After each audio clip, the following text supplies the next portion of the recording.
so much of the problem with crypto is we don't know how much of this stuff is money laundering. We don't know how much of this stuff is like outright the proceeds of criminals. I mean, we know that these criminals do launder their money through a lot of these crypto exchanges, through mixers. It's just sort of this big mess right now, and we're waiting for regulators to figure it out. Finally, regulators have stepped on the scene, but right now it's just this kind of wild, wild west of you're just having to trust these shady offshore entities that they're telling the truth. Binance says they're fine.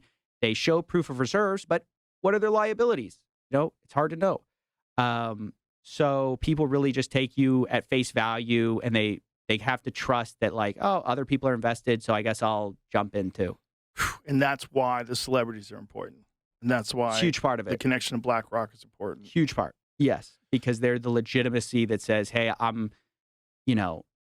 I too am safe because Tom Brady's got his money there.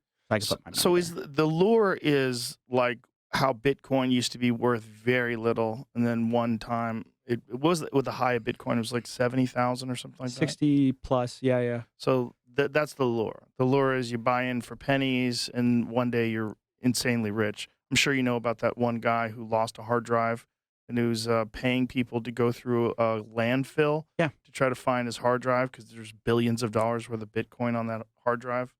Yeah, people lose their crypto keys all the time. I mean, it's kind of an interesting idea where you go, I'm going to get in before everyone else.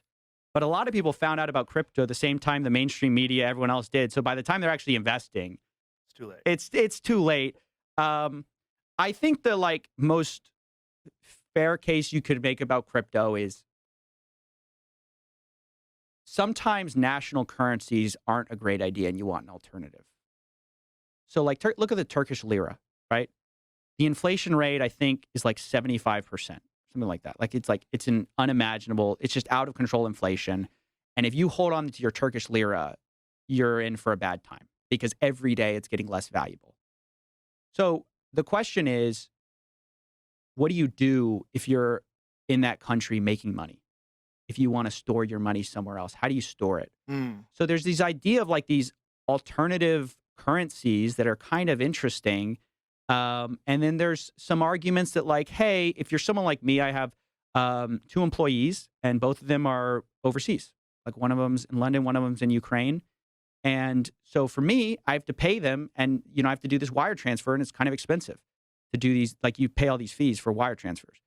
So the idea is okay, well, if you have crypto, those wire fees can go down. And instead of taking, maybe a day or something, it'll take 5 minutes or 3 minutes. So I don't want to give off the idea that there's nothing here. But the problem is that with the lack of regulation and the ability to send peer-to-peer, which means you and I can just send money to each other directly, no middleman, there's also a really huge opportunity for fraud, scams, and basically shell games where you're hiding the money. Yeah. You're saying, oh, invest in this. This is going to become valuable later, but you actually own a bunch of that token. Then you sell it off and then the price plummets. So you thought you had a bunch of money, but actually it's worth nothing. There's all these new scams that have emerged as a result of people getting interested in this idea of an alternative money system. Especially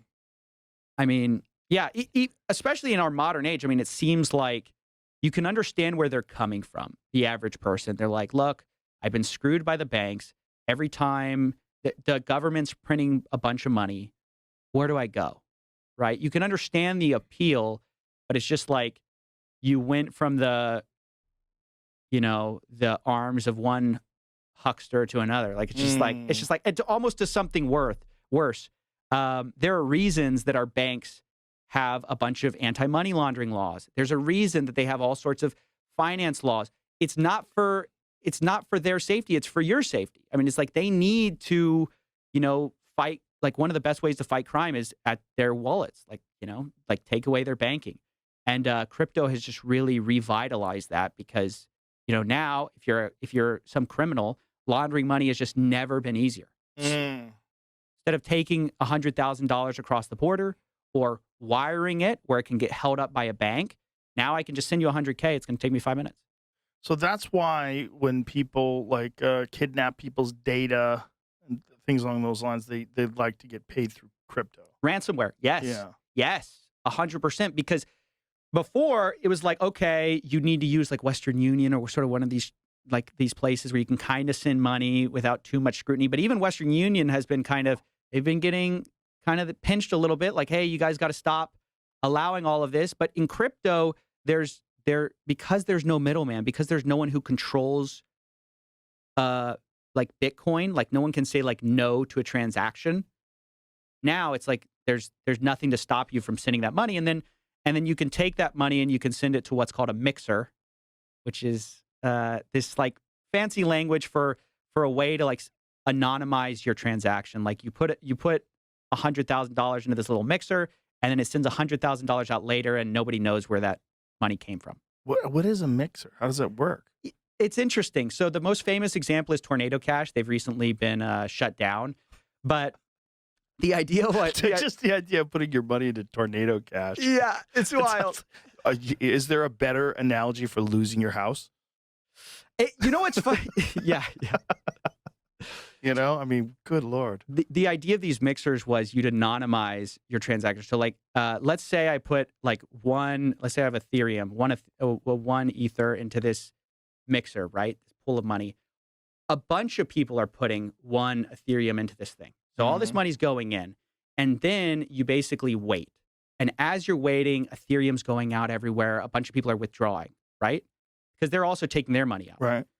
By the time you withdraw, there's nothing tying your Ethereum to your particular address to like this random external address because you send it to a different one. So before, it's like if I send you $1 and then you send that dollar on, we can easily trace that back to me, right? It's like here. But if I send $1 to you and everyone's sending you $1, and then you're sending $1 to all these other wallets, that it's impossible to know which of those new wallets my dollar's from. It's like it's just crazy. It's a crazy idea that these basically nerds in cryptography thought of, which is it's brilliant. I mean, it is brilliant because it is basically it's almost impossible to trace.